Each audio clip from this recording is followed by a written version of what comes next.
ഞാൻ ഈ business start ചെയ്ത സമയത്ത് എൻ്റെ ഒപ്പം ഉണ്ടായിരുന്നവരുണ്ട്. അതായത് ബിസിനസ്സിലല്ല, എൻ്റെ ഒപ്പം എൻ്റെ റിലേറ്റീവ്സ് കാര്യങ്ങൾ എന്നെ ഭയങ്കര താല്പര്യമൊക്കെ ഉണ്ടായിരുന്ന ആൾക്കാർ എനിക്ക് ഓപ്പോസിറ്റായി.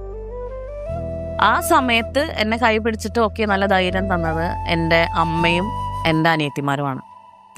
ആ ധൈര്യം ചെറുതല്ല. പിന്നെയെന്ന് വെച്ച് കഴിഞ്ഞാൽ ഞാൻ അത് തുടങ്ങി എനിക്ക് ട്രെയിനിൽ പല ഷോപ്പുകളിലും പോകേണ്ട ഒരു ടൈം ഉണ്ടായിരുന്നു. എനിക്ക് കുറേ ദൂരം എന്നെ സംബന്ധിച്ചിട്ട് ട്രെയിനിൽ അല്ലെങ്കിൽ എങ്ങനെയായാലും ഒറ്റയ്ക്ക് യാത്ര ചെയ്യാന്ന് പറയുന്നത് എനിക്ക് ഭയങ്കര വലുതായിരുന്നു. കാരണം ഞാനങ്ങനെ ഒറ്റയ്ക്ക് യാത്ര ചെയ്യുന്ന ഒരാളായിരുന്നില്ല. അപ്പോൾ പ്രത്യേകിച്ച് ആ ഡിവോഴ്സിൻ്റെ ആ സമയവും എല്ലാവരും എനിക്ക് ഓപ്പോസിറ്റ് നിൽക്കുന്ന സമയവും അത് ഇങ്ങനത്തെ സ്റ്റോറി പറയുന്ന എല്ലാവർക്കും ഉണ്ടാവും. അത് ഭയങ്കര സ്ട്രഗിളാണ്. അതിൽ നിന്ന് കടന്നു വരാമെന്ന് പറയുന്നത് വല്ലാത്തൊരു ഫേസാണത്. അപ്പോൾ ആ സമയത്ത് എനിക്ക് ഒപ്പം ഉണ്ടായിരുന്നത് എൻ്റെ അമ്മയും എൻ്റെ സിസ്റ്റേഴ്സായിരുന്നു. അച്ഛൻ പുറത്തായിരുന്നു. അപ്പം അച്ഛനും ഞാൻ എന്തൊക്കെയാണ് ചെയ്ത് കൊണ്ടെന്നുള്ള ആ ഒരു ആദ്യം ഉണ്ടായിരുന്നു. ആള് നാട്ടിൽ വന്നതിന് ശേഷമാണ് അച്ഛനും ഒക്കെ മനസ്സിലായിട്ട് അച്ഛനൊപ്പം, അതായത് എൻ്റെ ഫാമിലി തന്നെയാണ് എന്നെ ഏറ്റവും കൂടുതൽ സപ്പോർട്ട് ചെയ്തിട്ടുള്ളത്.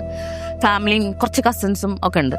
അവരൊക്കെ തന്നെയാണ് എന്നെ ഏറ്റവും കൂടുതൽ സ്വാധീനിച്ചിട്ടുള്ളത്, സപ്പോർട്ട് ചെയ്തിട്ടുള്ളത്. അപ്പോൾ എനിക്ക് പറയാനുള്ളത് എന്താ വെച്ചാൽ, ഇപ്പം നമ്മുടെ ഒപ്പം ആരെങ്കിലും ഒരാളുണ്ടാവും, ചിലപ്പോൾ ഒരാളുണ്ടായിരിക്കും നമ്മളെ സപ്പോർട്ട് ചെയ്യുക. അവരെന്തായാലും ഉണ്ടാവും. അപ്പോൾ അത് ധൈര്യമായിട്ട് അവരുടെ ആ ഒരു അഡ്വൈസിലും അവരുടെ അങ്ങനെയുള്ള കാര്യങ്ങളിലും എന്തായാലും മുന്നോട്ട് പോകണം. നമുക്ക് ഒറ്റയ്ക്കൊന്നും, എല്ലാവരും പറയും ഒറ്റയ്ക്ക് ചെയ്തു. എനിക്ക് തോന്നുന്നില്ല ഒരാൾക്ക് ഒറ്റയ്ക്കെല്ലാം ചെയ്യാൻ പറ്റുന്നു. ഒരു താങ്ങ്, ഒരു സപ്പോർട്ട് എന്തായാലും വേണം. അതിനി എന്ത് ബിസിനസ് ആണെന്നുണ്ടെങ്കിലും ഒറ്റയ്ക്ക് ചെയ്യാൻ പറ്റില്ല. നമുക്ക് നമ്മുടെ സ്റ്റാഫുകൾ വേണ്ടേ, നമുക്ക് നമ്മുടെ ആ ടീം വേണ്ടേ. അപ്പോൾ എങ്ങനെയായാലും ഒറ്റയ്ക്ക് പറ്റില്ല. നമുക്ക് ആ ഒരു ആരാണോ ഒപ്പമുള്ളത് അവരെ പിടിച്ചു നിർത്തുക.